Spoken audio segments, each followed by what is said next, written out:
안녕하세요, 에밀리 여러분. H채널의 한창훈입니다. 반갑습니다. 2020년 8월 5일 방송을 시작하도록 하겠습니다.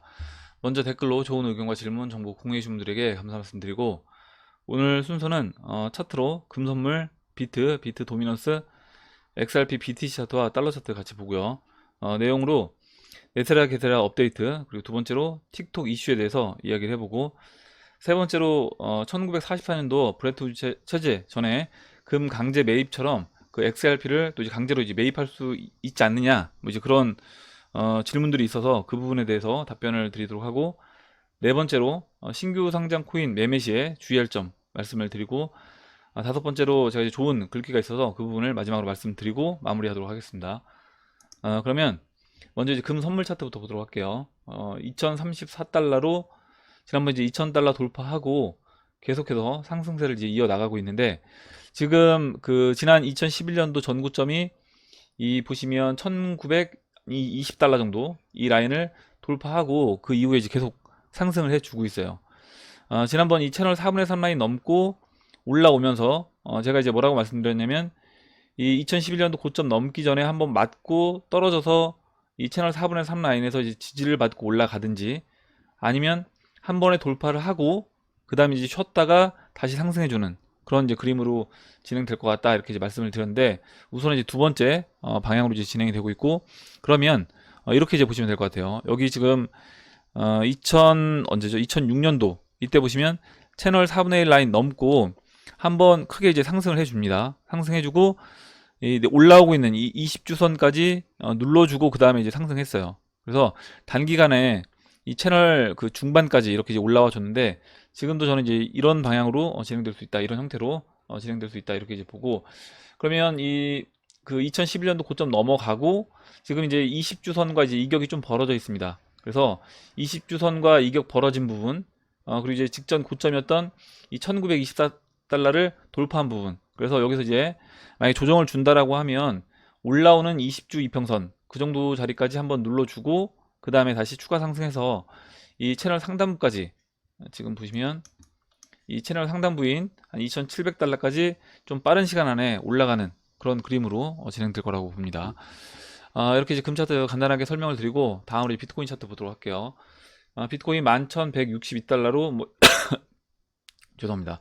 뭐 큰 차이는 없는데, 지금 지난번에 한번 크게 상승해주고 계속해서 이제 약간 지지부진한 모습을 보이고 있어요. 근데 지금 이 큰 삼각수렴, 이 모습을 보시면 이 큰 삼각수렴에서 이 삼각수렴에 지금 이 상단 추세 라인을 돌파를 하고, 그 다음에 지금 현재 이제 약간 지지부진한 모습을 보이는 라인이 이 하단 올라오는 이 추세선, 이 추세선 따라서 이 추세선에 걸쳐서 약간 시간을 좀 보내고 있다.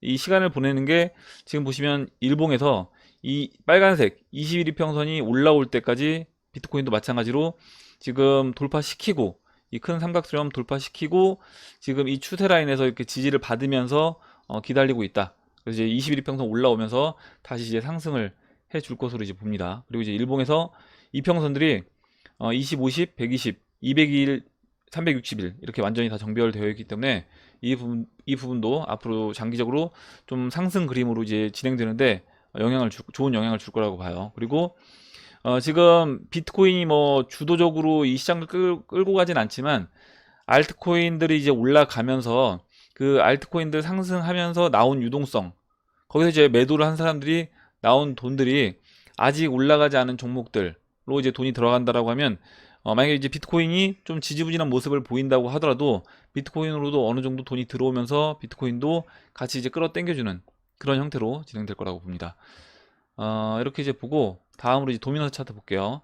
도미넌스가 좀 주요 지지 라인을 깼다라고 이제 보고 있는데, 우선 지금 61.72까지 내려왔고, 지난번에 이제 반등 세게 나왔던 자리가 어디였냐면 이 62라인, 이 62라인에서 이렇게 살짝 이탈했다가 세게 이제 반등이 나와서, 보시는 것처럼 이때 박스라고 이야기했던 이 박스 하단 라인까지 반등해주고 내려오는 이제 51일평선, 51일평선 이렇게 저항 맞고 다시 이제 재차 떨어졌습니다. 떨어졌고, 지금 이번에 이제 엊그저께 깬 라인이 어디냐면, 지난번 이때 이제 2020년 2월 14일 이때 반등 나왔던 이 자리를 깨줬어요.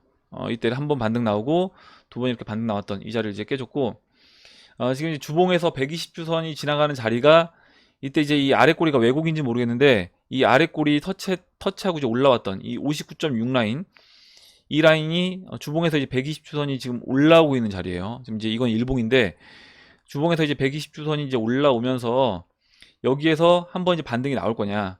만약에 이때 이제 아래 꼬리 단 부분을 한번 찍어주고 올라와서 반등한 거다라고 하면 오히려 이제 120주선을 한 번에 지금 이 59.6 라인, 한 60 라인 정도를 한 번에 아예 깨버리고 그 다음에 깬 다음에 다시 반등해주는. 그러니까 금 차트로 이야기하면 금 차트가 그 지난 2011년도 고점을 한 번에 돌파시키고 그 다음에 이제 쉬더라도 돌파시킨 이후에 쉬는 것처럼 그 올라오는 이제 120주선, 지금 주봉에서 잠깐 볼게요. 그러면 지금 이제 주봉에서 120주선 이렇게 이제 강하게 올라오고 있는데 이 올라오는 120주선을 지난번에 보시면 이렇게 이제 아래 꼬리 단 부분에서 한번 터치하고 이제 올라왔습니다. 저는 이제 이걸 이제 왜곡으로 봤는데 만약에 이제 이게 왜곡이 아니라고 하면 여기서 아예 한 번에 이걸 깨버리고 죄송합니다. 깬 다음에 반등을 해주고 오히려 이제 데드캣 바운스처럼 반등해주고 다시 이제 무너지는 그런 모습으로도 진행될 수 있다라고 봐요. 이렇게 이제 도미넌스 차트를 설명드리고 지금 이제 일봉에서도 완전히 이제 역배열돼서 그 역배열되는 상태에서 에너지 모으고 벌어지고 있는 중이기 때문에 지금 보시면요. 그래서 여기서 이제 좀 크게 빠질 수 있는 자리이긴 합니다. 이렇게 이제 말씀드리고 다음으로 이제 XRP BTC 차트 이제 보도록 할게요. 지금 이제 2649 사토시로 지금 지난주에 주봉에서 50주선 살짝 아래에서 이제 봉이 마감되고 물론 주중에는 50주선을 이제 돌파시켰다가 지금 이제 주중에 마감 이제 50주선 아래에서 마감이 됐습니다. 보시면 이 부분을 확대해서 보면요. 지난주 이제 마감이 50주선 이제 아래에서 됐어요. 그래서 이제 이 부분이 좀 아쉽다라고 이제 말씀을 드렸는데 지금 이제 이번 주에 이렇게 이제 50주선 위에 올라왔다가 지금 살짝 걸쳐져 있는 이런 상황이고 지금 주봉에서 2017년도 이제 그림을 보면 이번 주에 큰 상승이 나오든지 아니면 이번 주가 아니라고 하면 뭐 다음 주 정도 해서 큰 상승이 우리가 이제 기대하는 그 1파 큰 상승이 나올 수 있다 이렇게 이제 말씀을 드렸고 지금 주봉에서 이제 보시면 이 50주선 이렇게 이제 살짝 걸쳐 있는 상태인데 일봉에서 보시면 360일 이평선을 돌파를 시켰습니다. 그 주봉에서는 이제 윗골이 나왔던 부분이 지금 이 360일선 돌파된 부분으로 이제 표현이 되는 거죠. 돌파시키고 지금 이 360일 이평선에 이렇게 지지를 받고 있어요. 그리고 21 이평선이 지금 빠르게 이제 올라오고 있습니다. 올라오면서 121 이평선 골든 크로스 만들어주고 지금 이제 그 다음에 이제 200 이평선도 골든 크로스 만들어주겠죠. 그래서 여기서 이제 시간을 보내면서 다시 좀 더 에너지를 모으고 그 다음에 이제 상승해 나가는 그런 이제 그림으로 진행된다라고 하면 이번 주 그리고 늦어도 뭐 다음 주 해서 한 차례 이제 큰 상승이 나올 수 있다라고 보는데 이게 이제 달러 차트랑 같이 봤을 때 달러 차트에서 그 원화로 400원 그 120주선 그 자리를 이제 아직 넘지 않았기 때문에 이 21이평선이 올라올 때까지 그리고 그 달러 차트 원화 차트에서 120주선을 넘을 때까지 지금 이 BTC 마켓에서는 좀 기다릴 수 있습니다. 그러면 원화 가격으로 이제 올라갈 때 비트코인도 같이 따라서 올라가면 BTC 마켓에서 XRP 가격은 이 360일 이평선 여기서 계속 머무르겠죠. 머무르고 그 이후에 비트코인보다 상대적으로 좀 크게 상승해주면서 BTC 마켓에서 상승 그리고 이제 원화 차트, 달러 차트에서 같이 동반 상승하는 그런 모습이 나올 거라고 봅니다. 그럼 이제 마지막으로 차트 이제 달러 차트 이제 보도록 할게요. 달러 차트 현재 0.294달러 이렇게 되어 있는데 지금 지난번 제가 이제 말씀드렸던 이 0.39달러 이 자리까지 이제 올라오게 되면 120주선을 돌파하는 거예요. 그러면 이렇게 되면 뭐 이번 주에도 쏠 수 있는 겁니다. 근데 이제 지금 시간을 계속해서 지금 약간 이제 그 기간 조정을 거치면서 시간을 이제 보내고 있는데 보시면 이 21이평선하고 약간 이격이 이제 벌어져 있어요. 아까 이제 BTC 마켓도 21이평선하고 이제 이격이 벌어져 있고 좀 급하게 올라오다 보니까 그 21이평선과 이제 이격을 좀 좁히는 그런 이제 시간을 보내고 있다. 이렇게 이제 보시면 될 것 같고 지금 이제 21이평선이 보시는 것처럼 360일 이평선까지 골든 크로스 만들어 줬습니다. 줬고 51 이평선도 이렇게 약간 짝꿍댕이 형태로 오른쪽 엉덩이 높인 상태에서 이제 가파르게 이제 올라오고 있으면서 121 이평선 골크 만들어주고 그 다음 이제 201 이평선 골든 크로스 만들어 주려고 해요. 그래서 여기서 이제 시간을 좀 보내는 그런 이제 과정을 거친다고 하더라도 그 이후에는 크게 상승하는 그런 그림으로 진행될 확률이 높다, 이렇게 이제 보고 있습니다. 그리고 만약에 이제 이번 주에 좀 크게 올라간다라고 하면, 아까 이제 말씀드렸던 그 두 가지 조건이 이번 주에 이제 충족이 되면 이번 주에도 저는 크게 상승이 나올 수 있는데, 만약에 그 두 가지 조건이 충족이 안 된다라고 하면 시간이 한 다음 주까지는 딜레이 될 수 있다. 아까 이제 BTC 마켓에서 50G 평선 안착하고, 예전에는 2017년도에는 그 다음 주에 이제 바로 올라왔어요. 보시면 이렇게 50G 평선에 걸치고 그 다음 주에 크게 바로 상승을 했는데, 지금은 달러 차트가 이제 완성이 안 됐기 때문에 한 주를 여기에서 이제 보내고, 이 50G 평선에서 2017년도와는 달리 한 주를 보내고 그 이후에 이제 큰 상승이 나올 수 있다, 이렇게 이제 봅니다. 이렇게 차트 설명을 드리고, 그럼 이제 내용으로 들어가서 네세라 게세라 관련 업데이트부터 보도록 할게요. 먼저 이제 오늘은 두 가지만 이제 가져와 봤는데, 16번에 이 전 세계에 대한 미국의 군사활동 중지, 독일에서 미군 제거, 이렇게 이제 되어 있고, 제가 기사를 따로 읽진 않겠습니다. 독일에서 이제 미군이 철수한다는 이야기가 있었고, 우리나라도 계속 최근에 미군 감축 이야기가 나오고 있습니다. 그리고 또 이제 김정은이 뭐 평화 이야기를 또 이제 하고 있어요. 그래서 앞으로 전 세계에서 전쟁이 사라진다. 지금 이 천년왕국 같은 경우는 지구 내에서 벌어지는 전쟁은 앞으로 이제 사라지게 된다, 이렇게 이제 보시면 되고, 여기 네스라게스라에서 이야기하는 내용을 보면 앞으로 지구 내 전쟁보다는 오히려 약간 지구 방위 개념으로, 그래서 이제 미국이 우주 공군을 만들고 또 이제 일본에서 우주군을 창설하는 그런 형태로 진행된다라고 보시면 될 것 같습니다. 그리고 이제 19번에 은폐되었던 프리에너지 반중력 장치 음향 치료를 포함한 첨단 기술의 공개, 이렇게 되어 있고, 조커님이 이제 어제 기사를 올려주셨는데, 다국적 제약 일부 의약품 자진 회수의 판매 중단 왜, 이렇게 이제 되어 있어요. 그래서 이게 이제 흔치 않은 일이라는 겁니다. 제약회사가 자기네 이제 의약품을 문제가 있다라고 이야기하고 자진 회수하고 판매 중단했다. 이거는 이제 흔치 않은 일인데, 앞으로 이런 첨단 어떤 치료 기술들이 나오게 되면 의약품, 이 바이오 산업 쪽은 계속해서 특히 이제 제약 쪽 같은 경우는 축소되는 방향으로 이제 진행된다. 트럼프 대통령이 계속해서 이제 그 약값을 인하하라고 하고 있기 때문에 아마 이제 이 부분도 그 딥스테이트 세력의 한 부분을 이제 제거하는 방향으로 이제 진행된다라고 보시면 될 것 같아요. 그리고 두 번째로 좀 재미난 기사인데, 일론 머스크가 최근에 피라미드는 외계인이 지었다, 이렇게 이제 이야기를 했습니다. 트위터에 이야기를 했고, 이집트에서 뭐라고 이야기했냐면, 와서 봐라, 이거 이제 인간이 진 거다, 이렇게 이야기를 했어요. 그래서 이집트 정부에서는 일론 머스크가 말도 안 되는 이야기를 했다. 그리고 고고학자들도 일론 머스크가 미친 거 아니냐, 이렇게 이제 이야기를 했는데, 저는 이제 개인적으로는 일론 머스크 이야기가 맞다라고 생각을 합니다. 그래서 우리가 이제 어렸을 때는 이런 부분이 당연히 이 피라미드는 이집트 왕의 이제 무덤으로 이제 배웠는데, 알고 보니까 이거를 이제 공부를 해 보니까 이 피라미드가 이집트 왕의 무덤이 아니라 이렇게 이제 외계인들이 어떤 UFO를 뭐 충전하기 위한 이런 장소로서 이 피라미드가 건설이 됐다. 트위터에 이제 일론 머스크가 외계인이 피라미드를 만들었다, 이렇게 이제 쓴 내용이고요. 이 부분은. 그리고 이 사진은 그 기사에 이제 올라왔던 사진입니다. 이렇게 이제 피라미드 위에 이렇게 UFO가 충전하고 있는, 모선이 이렇게 둥 떠 있는 이런 모습인데, 이런 이제 반중력 장치도 앞으로 이제 기술 공개가 이제 이루어지면서 이런 부분들도 공개될 거다, 이렇게 이제 이야기가 나왔고, 지금 네세라 게세라가 이제 시행이 된다라고 하면, 지금은 이제 이집트 당국에서 이집트가 무슨 소리냐, 이집트 피라밋은 이집트 왕들의 무덤이다 라고 이제 주장을 하지만, 고고학자들도 마찬가지로 주장을 하지만, 나중에 이제 이런 부분들이 다 공개된다라고 하면 그때는 일론 머스크 말이 맞을 수도 있다. 저도 이제까지 거의 40년 동안 이집트 피라밋은 당연히 이집트 왕의 무덤이라고 생각하고 자라오고, 학교에서도 이제 그렇게 배우고 답안지에 뭐 쓸 때도 그렇게 이제 답을 체크했었죠. 근데 그게 이제 아닐 수 있다라는 겁니다. 아닐 수 있고, 그러면 왜 우리가 이렇게 이제 배워왔을까? 그런 부분들을 한번 생각해보면, 이 이집트 피라밋, 이게 우리가 아닌 어떤 다른 존재가 만들었다라고 인정하는 순간, 그 지구를 지금 지배하고 있는 딥스테이트, 그들이 지구인을 통제하는 것 자체가 이제 힘들어지기 때문에, 딥스테이트 세력 입장에서는 자신들이 통제하기 편리한 방향으로 계속해서 대중들에게 교육을 시켜왔다라고 생각을 합니다. 이렇게 이제 말씀을 드리고 넘어가도록 할게요. 다음으로 두 번째로 이제 틱톡 이슈에 대해서 좀 이야기를 해보려고 하는데, 먼저 이제 틱톡을 미국에서 이제 금지를 시키겠다, 이렇게 이제 트럼프 대통령이 이야기를 했습니다.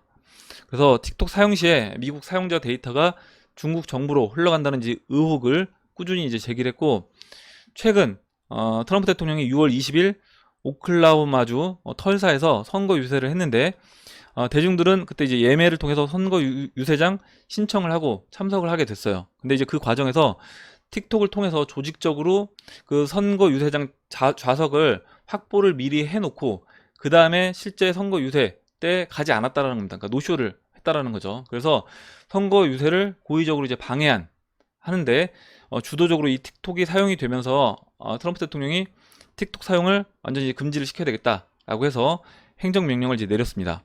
두 번째로 트럼프 대통령이 틱톡 미국 내 사용 금지 행정명령에 서명을 했습니다. 그래서 이제 미국 법인을 판매를 하든지 아니면 이제 나가라 이렇게 이제 이야기를 했는데, 세 번째 이제 어떤 이슈가 있었냐면 그 마이크로소프트에서 이 틱톡 미국 법인을 인수하겠다라고 했는데, 그 트럼프 정부 내 그 메파 쪽에서 MS는 안 된다. 마이크로소프트가 틱톡 인수하는 거는 안 된다. 왜냐면 중국 검열에 부역을 했기 때문에 이 부분을 반대를 했습니다.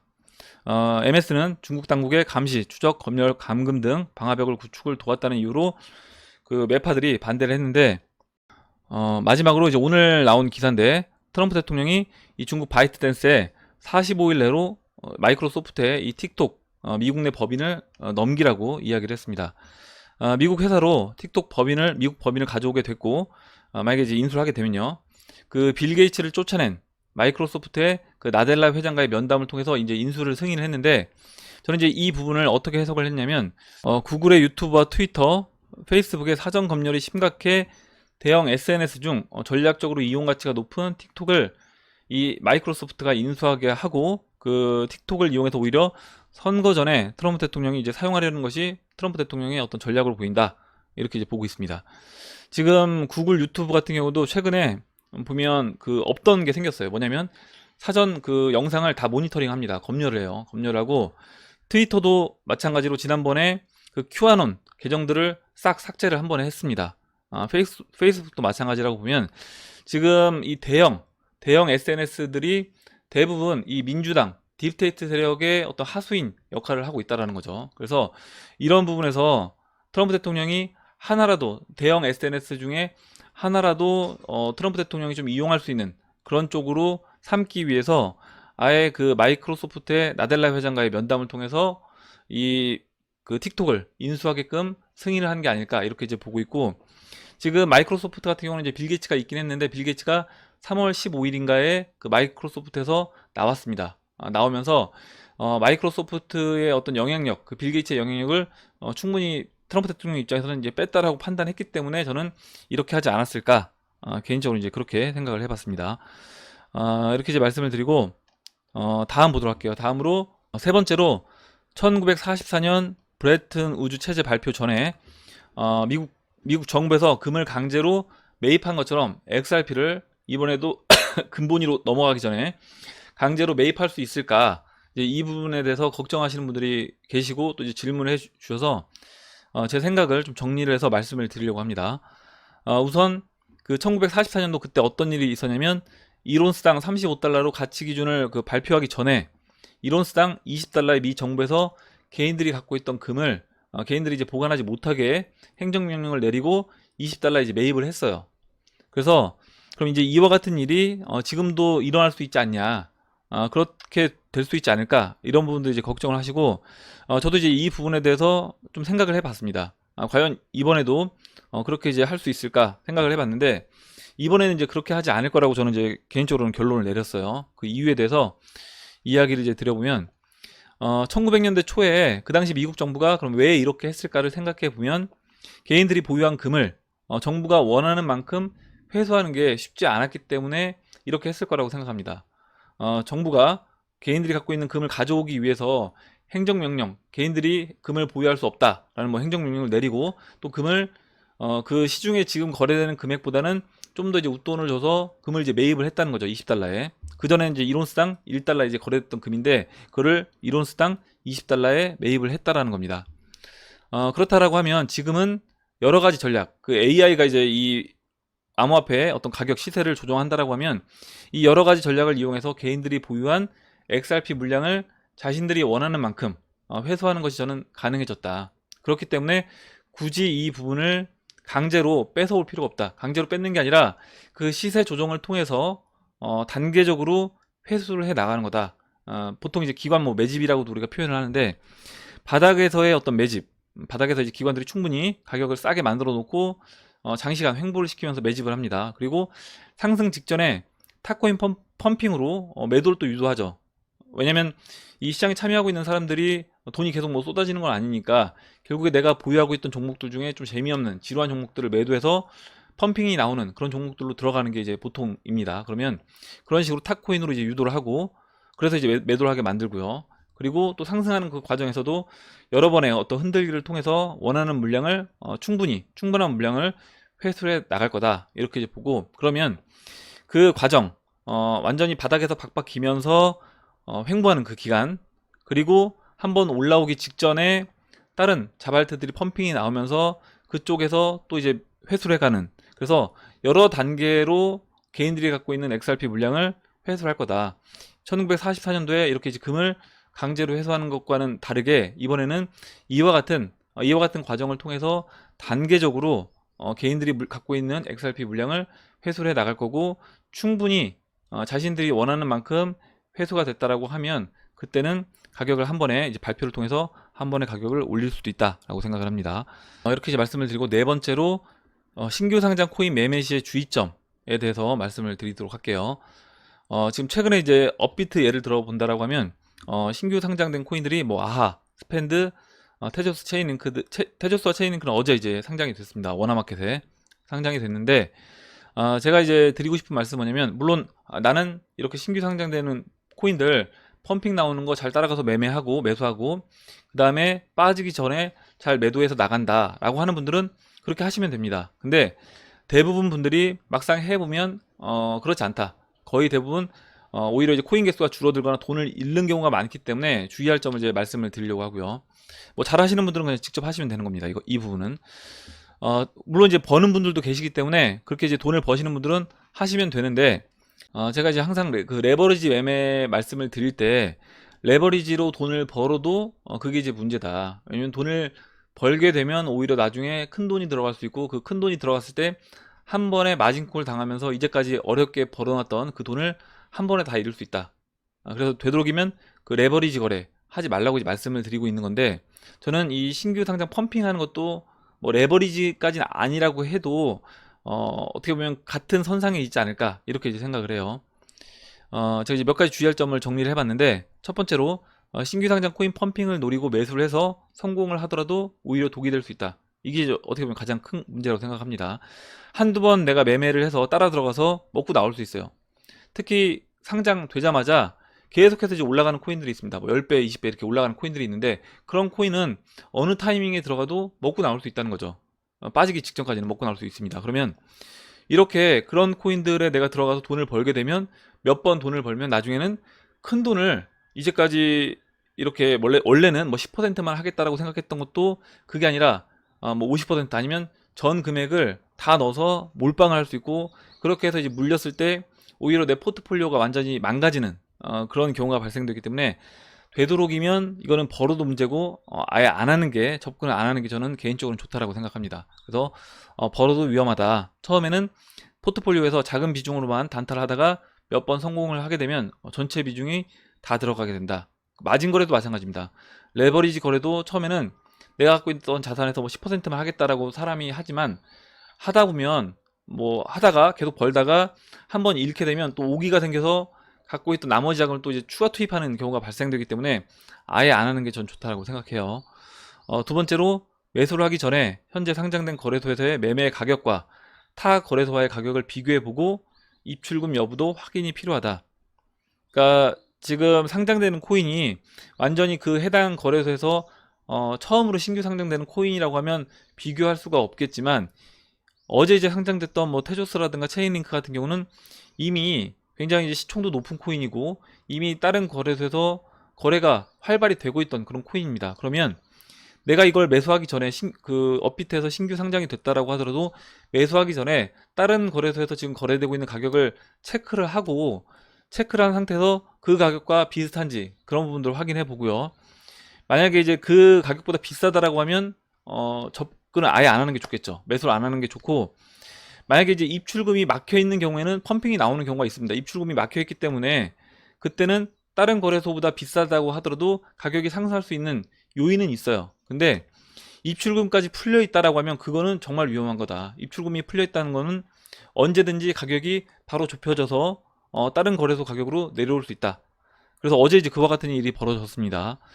타 거래소보다 가격이 비싸다면 그만큼 위험한 것이고, 입출금이 풀려 있다는 것은 언제든지 그 재정 거래를 통해서 가격 차는 순식간에 좁혀질 수 있기 때문에 되도록이면 안 하는 게 좋고, 만약에 한다고 하더라도 다른 거래소와 가격을 충분히 비교해 보고 다른 거래소 가격과 같은지, 그리고 만약에 같지 않다라고 하면 입출금이 풀려 있는지 막혀 있는지 이런 부분도 확인을 하셔야 된다는 거예요. 만약에 나는 이걸 꼭 진짜 하겠다라고 하면 그렇게 이제 확인을 하고 하셔야 된다라는 겁니다. 되도록이면 아예 안 하는 게 좋은 거고요. 세 번째로 이제 계획된 매매 또는 포트폴리오에 추가할 코인이 아니라면 관심도 주지 말자, 이렇게 적었는데, 그 신규 상장이 되더라도 정말 좋은 코인, 뭐 예를 들어서 테조스라든가 체인링크 같은 경우는 좋은 코인이라고 제가 이제 저는 보고 있고, 저도 이제 투자를 해서 갖고 있습니다. 그래서 이런 좋은 코인들이라고 생각되는, 여러분들 기준으로 좋은 코인이라고 생각되는 코인이 상장된다라고 하면 그런 코인들은 살 수 있겠지만, 그렇지 않다라고 하면 펌핑을 예상하고 그냥 포트폴리오에 추가할 코인도 아니었는데 사는 거는 위험해 보인다. 상장 펌핑을 노리고 매수할 경우 잡코인에 물려서 나중에 자산이 오히려 이제 영원으로 수렴할 수 있는 겁니다. 다른 곳에서 돈을 벌고 오히려 이제 여기서 돈을 다 쏟아붓고 남는 게 없을 수 있다는 거죠. 네 번째로, 거래소에서 상장 펌핑을 시키는 그럼 이유가 뭐냐? 시장 참여자들이 돈이 한정적이기 때문에 그 펌핑 유혹을 통해서 기존 포트폴리오 안에 있던 코인들을 매도해서 신규 상장 코인에 들어가게 된다. 이게 이제 그 중요한 그 메이저 코인들을 뺏는 방법이라고 생각합니다. 물론 이제 좋은 코인들 상장되는 건 상관없겠지만요. 인내 과정에서 다양한 형태의 매도 유혹이 하는데, 아까 이제 설명드렸던 내용과 약간 겹치긴 하는데, 급락으로 인한 공포감을 주어서 매도를 하게 만들죠. 그리고 그러니까 사람들의 형태, 이 시장에 참여하는 사람들의 형태가 다양하기 때문에 그 다양한 형태의 사람들이 결국에 이제 못 견디고 팔게 나가게끔 만든다라는 겁니다. 긴 시간 횡보로 또 이제 지루함을 싫어하는 사람들, 그런 사람들이 이제 물량을 뺏는 거죠. 매도하게 만들고, 마지막으로 또 다른 코인들 급등을 시켜서 포모, 이런 급등하는 코인들 따라가는 분들의 코인들도 다시 이제 뺏는다. 그래서 이런 부분들을 잘 견뎌야지 우리가 원하는 보상을 받을 수 있다라고 생각을 합니다. 마지막으로 제 친구가 카톡으로 좋은 글을 이제 보내줘서 제가 이제 며칠 전에 읽고 한번 다음에 그 방송에서 이제 이야기를 해봐야 되겠다라고 생각이 들어서 오늘 이제 가져와 봤습니다. 어떤 분이 이제 글을 썼는지는 모르겠어요. 이 글을 쓴 분이 누군지는 모르겠는데, 삶의 과정이 행복인 것을, 보통 이제 어머니, 부모님들이 이런 좋은 글귀를 이제 많이 자녀분들에게 이제 보내주시는데, 글을 읽고 공감이 돼서 가져와 봤습니다. 산 꼭대기에 오르면 행복할 거라 생각하지만 정상에 오른다고 행복한 건 아니다. 어느 지점에 도착하면 모든 사람이 행복해지는 그런 곳은 없다. 같은 곳에 있어도 행복한 사람이 있고 불행한 사람이 있다. 같은 일을 해도 즐거운 사람이 있고 불행한 사람이 있다. 같은 음식을 먹지만 기분이 좋은 사람과 기분 나쁜 사람이 있다. 같은 물건, 좋은 음식, 좋은 장소보다 더 중요한 것은 그것들을 대하는 태도이다. 무엇이든 즐기는 사람에겐 행복이 되지만 거부하는 사람에겐 불행이 된다. 정말 행복한 사람은 모든 것을 다 가진 사람이 아니라 지금 하는 일을 즐거워하는 사람, 자신이 가진 것을 만족해하는 사람, 하고 싶은 일이 있는 사람, 갈 곳이 있는 사람, 갖고 싶은 것이 있는 사람이다. 이렇게 되어 있고, 앞으로 이제 시장이 상승을 해서 큰 돈을 이제 벌게 되면 아마 경제적으로 충분한 어떤 부를 누리면서 언제든지 갖고 싶은 걸 이제 가질 수 있는 그런 때가 올 거라고 봅니다. 근데 내가 갖고 싶은 것을 가질 수 있다고 해서 다 행복한 건 아니라는 거죠. 이 글에 나와 있는 것처럼 다 행복한 것은 아니고, 결국 어떤 사람이 어떤 생각을 갖고 어떤 태도를 가지고 있느냐, 이것에 따라서 내가 느끼는, 내가 갖는 그 행복은 사람마다 다 다르다. 이렇게 이제 보고, 제가 이제 맨 마지막에 나를 찾아가는 시간 이렇게 이제 적었는데, 앞으로 그 천년왕국은 나 자신을 찾아가는 시간이 될 거라고 봅니다. 우리가 경제적으로도 어느 정도 윤택하고 시간적으로도 충분한 이런 상황에서 내가 정말 누구인지 나를 찾아가는 시간이 앞으로 그 천년 왕국 동안 저는 이제 있을 거라고 보고, 그런 부분에 대해서 한번 여러분들도 생각해보는 시간을 가졌으면 좋겠다라고 생각이 들어서 오늘 마지막으로 이 글을 이제 가져와 봤습니다. 예, 오늘 여기까지 하고 마무리하도록 할게요. 오늘 나온 얘기 중에 여러분들 궁금하신 내용, 같이 이야기하고 싶으신 의견, 정보 있으시면 올려주시면 같이 이야기해보는 시간을 가져보도록 하겠습니다. 댓글 남겨주신 해밀 여러분 감사드리고, 끝까지 영상 시청해주신 해밀 여러분 감사합니다. 그럼 이상으로 영상을 마치도록 하고, 영상이 도움이 되셨다면 좋아요, 구독 버튼, 그리고 알림종 버튼을 눌러주세요. 감사합니다.